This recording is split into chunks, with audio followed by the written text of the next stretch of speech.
अगर तुम IITian बनने का सपना रखते हो और अपनी जेई की प्रिपरेशन स्टार्ट करने वाले हो, एक केस ये होगा कि तुम अपना क्लास 10 जस्ट एंड कर रहे हो और 2028 को एस्पायर कर रहे हो। एक केस ये होगा कि तुमने अभी तक कुछ पढ़ाई नहीं करी जेई की और तुम अब ड्रॉप या रिपीट करके जेई की तैयारी करोगे, या फिर क्लास 11th में आपने जेई का कुछ नहीं किया था, आप क्लास 12th में अब सीरियस हुए जेई के लिए। अगर आपने किसी भी पॉइंट पे IITian बनने का सपना देखा है, क्लास 10 जस्ट एंड हो रहा है, आपको कुछ आइडिया नहीं है कि ये एक टैग तो है बट इस टैग को कैसे अचीव किया जाता है, तो ये वीडियो आपके लिए। अब मैं कौन होता हूँ आपको बताने के लिए? बहुत सारे बच्चे मुझे जानते हैं, 1 लाख से ज़्यादा बच्चे इंस्टाग्राम पे फॉलो भी करते हैं, बट मेरा नाम है यश रंजन मिश्रा। मैं IIT इंदौर से पास आउट हूँ, लाखों बच्चों को अब तक मेंटर कर चुका हूँ। जेई के बहुत एक्सपीरियंस्ड एजुकेटर्स, क्रिएटर्स के साथ सालों से वर्क कर रहा हूँ और बच्चों को मेंटर कर रहा हूँ। यहाँ तक कि मेरे मेंटर करे हुए बच्चे आज IIT दिल्ली, IIT बॉम्बे में पढ़ रहे हैं। आज इस वीडियो में पूरा अच्छे से निचोड़ निकाल के बताऊंगा आपको कि ये IIT जेई एग्जामिनेशन क्या है, जेई मेन कौन सा एग्जाम है, जेई एडवांस कौन सा एग्जामिनेशन है, IIT के अलावा ये NIT क्या होता है, ये IIIT क्या होता है, IIT को पाने के लिए मुझे जेई मेन देना चाहिए या जेई एडवांस देना चाहिए, भैया कितने बच्चों के साथ मेरा कंपटीशन होगा, जेई मेन का पैटर्न क्या होता है, जेई एडवांस का क्या पैटर्न होता है। अरे भाई मतलब ओवरऑल ऐसा कुछ भी नहीं रहेगा जेई एग्जाम के रिलेटेड जो तुम्हें पता ना चले इस वीडियो के अंत तक। अभी जरूरी क्यों है भैया, मैं तो जस्ट स्टार्ट कर रहा हूँ। आप जिस भी गेम में उतर रहे हो उसके सारे रूल्स, सारे प्रोसेसेस, सब कुछ पता होना चाहिए, वरना हमेशा दिक्कत आती है। सबसे पहला रोल, जब मैं मेरी कोचिंग में एनरोल हुआ था क्लास 11th में, पहला पूरा दिन मेरे टीचर्स ने मुझे IIT जेई एग्जाम समझाने में लगाया था। बिकॉज बहुत डिफिकल्ट जर्नी है, 1% से कम सिलेक्शन रेशियो है। अगर यहाँ पे यही नहीं समझा कि एग्जाम कैसा होता है, क्या पैटर्न है, क्या तुम्हें डील करना है, किस चीज़ से टैकल करना है, तो तुम ऑब्वियसली सक्सीड नहीं हो पाओगे। बट मेरे प्यारे बच्चों, तुम जस्ट स्टार्ट कर रहे हो इस प्रिपरेशन को। एक मैनिफेस्टेशन से स्टार्ट करेंगे। ये मैनिफेस्टेशन वंडर्स की तरह वर्क करती है। लिख दो यार कमेंट सेक्शन में, आज से ही आई विल बिकम IITian। जब प्रिपरेशन स्टार्ट ही इस मैनिफेस्टेशन के संग करोगे ना, आई विल बिकम IITian इन 2028, 2007, बहुत मजा आएगा और अपने गोल के बहुत करीब पहुंच जाओगे। पूरी वीडियो में समझेंगे, बहुत सारे ब्रेकडाउन्स होंगे। पहले एक बेसिक ओवरव्यू दे देता हूँ कि जेई एग्जाम क्या है। देखो बच्चों, पहले जो सिस्टम था ना, जेई एग्जाम, जेई मेन नहीं होता था, IIEEE होता था, IIT जेई एग्जामिनेशन होता था, जेई एडवांस नहीं होता था। करंट सिस्टम थोड़ा बदल गया है। जब हम जेई बोलते हैं तब जेई मेन एक एग्जाम आता है और जेई एडवांस्ड एक एग्जामिनेशन आता है। जेई मेन जेई एडवांस का एक क्वालिफाइंग एग्जामिनेशन है बेसिकली, कि इसको क्वालिफाई करोगे तब जेई एडवांस में बैठ पाओगे। थोड़ी कंफ्यूजन होगी बट बहुत ध्यान से सुनना। ये आपका एक क्वालिफाइंग एग्जाम है फॉर जेई एडवांस, कि इसको क्वालिफाई करोगे तो ही IIT के एग्जाम के लिए बैठ पाओगे, जिसमें IIT से एडमिशन होता है। एट द सेम टाइम ये एग्जाम यूज होता है आपको NIT में प्रवेश देने के लिए, आपको IIITs में प्रवेश देने के लिए, GFTI में प्रवेश देने के लिए। बहुत सारे प्राइवेट कॉलेजेस इसके स्कोर पे मानते हैं, बहुत सारे गवर्नमेंट स्टेट कॉलेज इसके स्कोर को मानते हैं। ये इंजीनियरिंग का सबसे बड़ा एग्जामिनेशन है जिसमें सबसे ज़्यादा बच्चे बैठते हैं। अब इससे कुछ बच्चे क्वालिफाई होते हैं, एग्जैक्ट नंबर भी बताऊंगा, वो आते हैं जेई एडवांस में बैठने। अब टाइमलाइंस क्या है, ये एक बार होता है जैन में, अगर आपने अभी सुना होगा, जैन 21 से शुरू हुआ था। दूसरी बार होता है अप्रैल में। अभी के लिए मेरे बच्चों ये मानो कि ये दोनों का बेस्ट जो होता है वो आपका फाइनल स्कोर होता है। इसमें अगर आप कट ऑफ को क्लियर करते हो तो ये एग्जामिनेशन कभी मई में होता है, कभी जून में होता है। इसमें आपको बैठने का मौका मिलता है और इस एग्जामिनेशन को जब आप क्वालिफाई करते हो, आपकी रैंक के अकॉर्डिंग आपको IIT मिलता है। ये मोटी मोटी पिक्चर है, बहुत अभी इसमें खिचड़ी है। इन दोनों के इन डेप्थ भी हम डिस्कस करेंगे, कहाँ से आता है, क्या कौन बनाता है, इसको कौन कंडक्ट कराता है, इसको कौन कंडक्ट कराता है। बहुत अच्छा इसमें आपको समझने को भी मिलेगा कि दोनों की कंडक्टिंग बॉडीज़ ही अलग होती हैं, दोनों का अप्रोच ही अलग है। बट पहले थोड़ा ना कॉम्पिटिशन को समझते हैं। कौन वो बच्चे होंगे जो मुझसे कम्पीट करेंगे और जिनको बीट कर करके मैं IIT पहुँचूँगा, जानना बहुत ज़रूरी है। आपका लगभग ना 15 लाख से 17 लाख के आसपास का कॉम्पिटिशन है, ठीक है। इस साल की भी जो फिगर है वो 15-16 लाख के आसपास आ रहे हैं जिनने जेई मेन एग्जाम दिया होगा। अगले साल और ये 2 लाख बढ़ जाएंगे, उसके अगले साल, आपके साल। ये मतलब ऐसा शौक मत हो ना कि 20 लाख बच्चों के संग कंपीट करके आप इन IITs की सीट के लिए जा रहे हो। तो 15-20 लाख का कंपटीशन है, 15,000 से 17,000 के आसपास आपकी सीट्स है।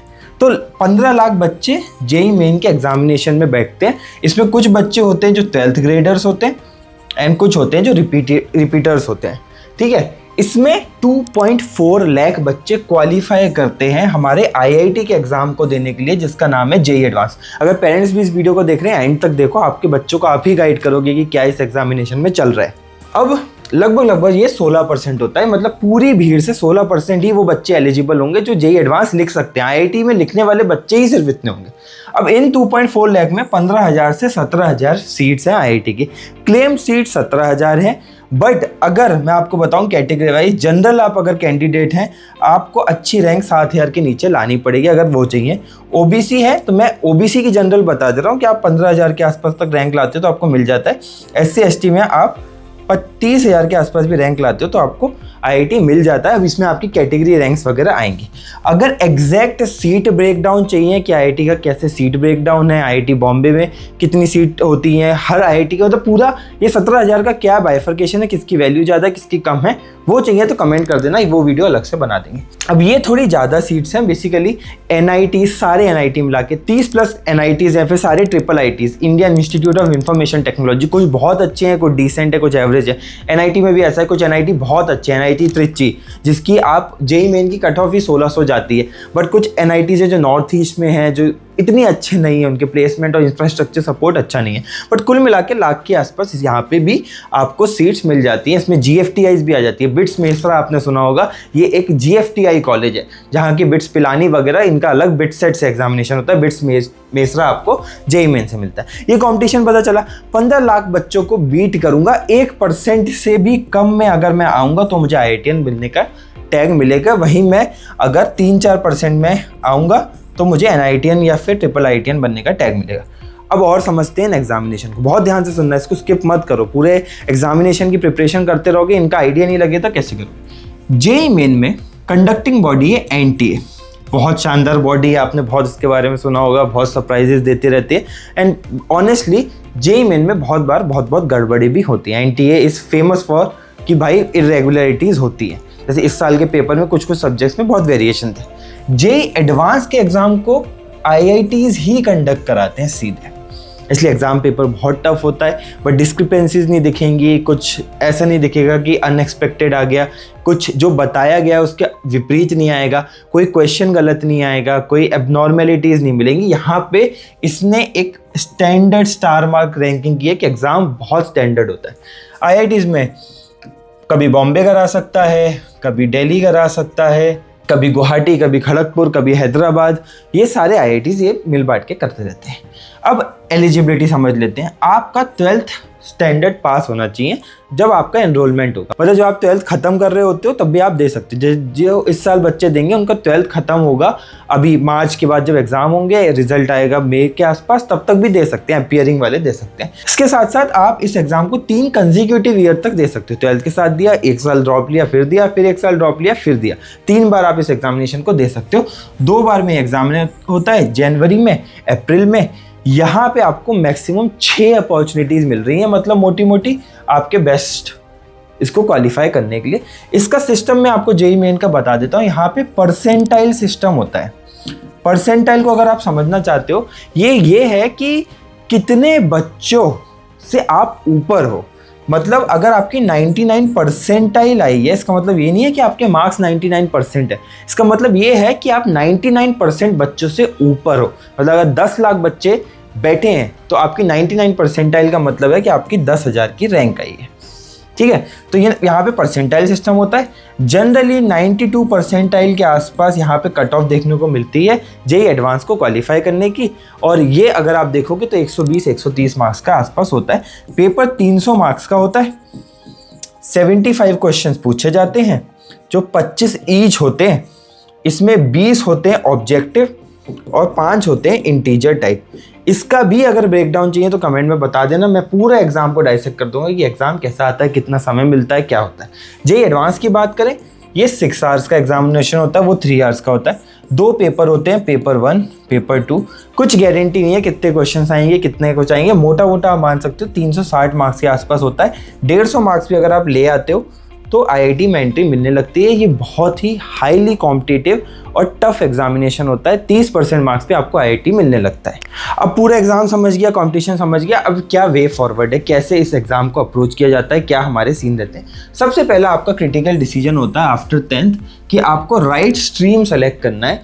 अगर आपको IITian बनना है तो science stream with PCM, physics chemistry mathematics is mandatory. बहुत बच्चे PCM भी ले लेते हैं, उसमें कोई दिक्कत नहीं है, बट PCM आपका श्योर होना चाहिए। PCM भी लेने का मतलब ये होता है कि आप 2 नाव में सवार कर सकते हो, आप नीट भी दे सकते हो, आप JEE भी दे सकते हो और दोनों में एडमिशन भी ले सकते हो। बिकॉज आपके पास अगर नीट की बात करें तो PCB ही है और JEE की बात करें तो PCM भी है। दो दिस इज़ फॉर वेरी, जिसको मैं बोलता हूँ कि इंटेलिजेंट या फिर जो बच्चे बहुत कोप अप कर सकते हैं। Maths, biology, physics, chemistry 4 subject maintain करना आसान नहीं होता है। अगर आपका मैथ्स में इंटरेस्ट है, आपने मन बना रखा है कि IIT नहीं बनना है, तो PCM ही लो, ठीक है। 2 नाव में सवारी बहुत अच्छी नहीं होती है। दूसरी चीज़, JEE का अब सिलेबस क्या होता है। फिजिक्स, केमिस्ट्री, मैथमेटिक्स, सिर्फ इन 3 सब्जेक्ट से आपका पूरा JEE का पेपर बनता है। No English, no general studies वगैरह कुछ नहीं। बिट सेट के एग्जाम की डिटेल्स चाहिए तो वो भी बता देना। बिट सेट में आपको इंग्लिश भी आती है, लॉजिकल रीजनिंग भी आती है। फिजिक्स में स्टैंडर्ड सिलेबस होता है आपका क्लास 11th का, क्लास 12th का। अब मोटा मोटा तो ये NCERT ओरिएंटेड सिलेबस होता है, बट लेवल ऑफ एग्जामिनेशन वैसा नहीं होता, बहुत ऊपर चला जाता है। दोनों सिलेबस की जो PDFs हैं वो मैं डिस्क्रिप्शन बॉक्स में डाल दूंगा, उनका रिस्पेक्टिव आपकी वेबसाइट पे पड़ी होती है। इधर भी केमिस्ट्री में भी 11th और 12th आता है, इधर भी 11th और 12th आता है। लेकिन मज़े की बात क्या है, ऐसा नहीं है कि 50% यहाँ से आएगा 11th से, 50% यहाँ से आएगा। ऐसा भी हो सकता है किसी पेपर में 40% या किसी में 60। Even at some JEE advanced paper कभी कभी 70% पेपर क्लास 12 से आ जाता है। तो पूरे सिलेबस को ही आपको ढंग से मथना पड़ता है, ढंग से याद करना पड़ता है। इसलिए अभी बहुत सारे बच्चों को आप देखोगे JEE 27 के वो 11th वेस्ट करते रहते हैं।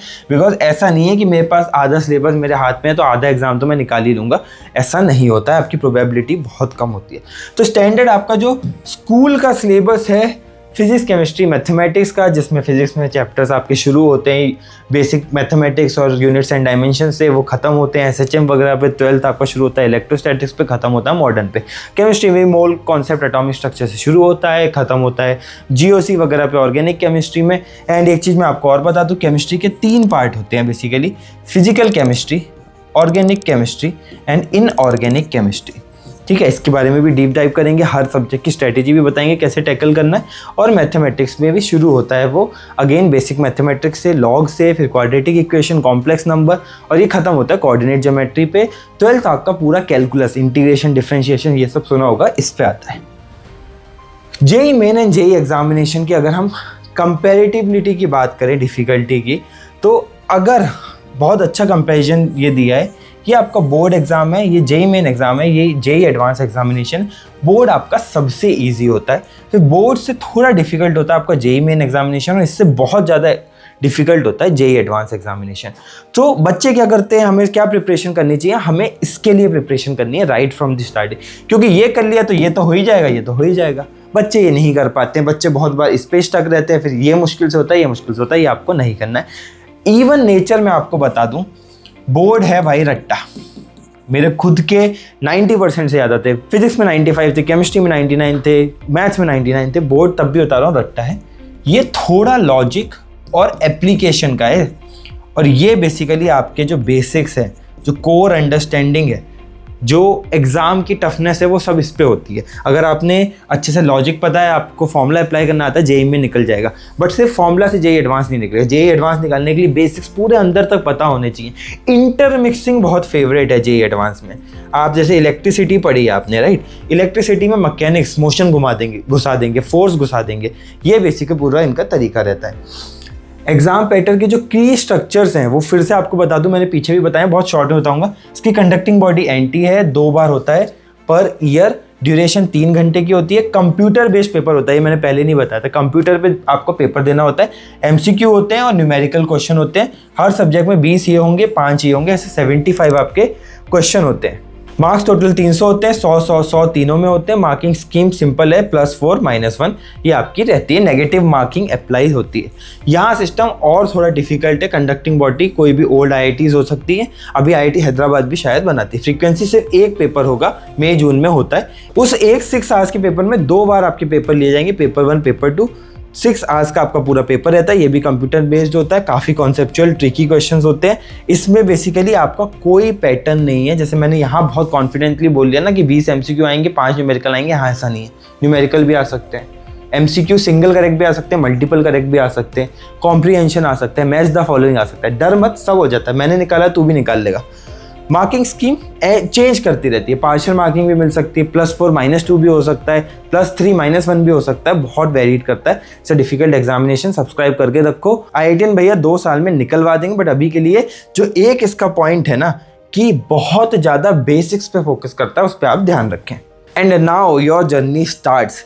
सच्ची बात बता रहा हूँ, ऐसा नहीं है कि कुछ ज्ञानबाजी कर रहा हूँ, मैं खुद IITian हूँ। इतने सालों से बच्चों को मेंटोर कर रहा हूँ। बहुत बेसिक स्टेप्स होते हैं जो तुम लोग नहीं फॉलो करते हो, और इस चक्कर में तुम्हारा IIT नहीं होता है। सिंपल रूटीन, बस इतना सोच ले यार, 8 घंटे पढ़ना है, कोई क्लास मिस नहीं करनी है, नो बैकलॉग, बस इतना कि यार कोई बैकलॉग ना बने, बाकी ज़िंदगी सही है। टेस्ट मिस नहीं करना है, बिल्कुल टेस्ट मिस नहीं करना है। प्रैक्टिस ज़्यादा करनी है। ये 10th में जो आपने भर भर के 1 शॉट और लेक्चर्स देखे ना, उसको थोड़ा कम करना है, यहाँ प्रैक्टिस करना है। ये बेसिक चीज़ें जब बच्चा 2 साल तक करता रहता है ना, वो IITian बन जाता है। आपके सीनियर्स ने क्या गलती करी है, वो 1 साल तक ये कुछ नहीं किए, अब पूरा पहाड़ जैसा सिलेबस आ गया। आपको ये नहीं करना है। कैसे बचेंगे इससे? सबसे पहले सब्सक्राइब कर लो। पूरी जर्नी में जब बताता रहूँगा कि ये गलतियाँ हो रही, कर सकते हो, वो नहीं करोगे तो अपने आप ही सीख लोगे। दूसरा, अपने रूटीन को फॉलो करना है। मिलते हैं अगली वीडियो में। Till then keep working hard. जो भी टॉपिक्स, जो भी सजेशंस आपको हैं, मुझे जरूर कमेंट सेक्शन में बता देना।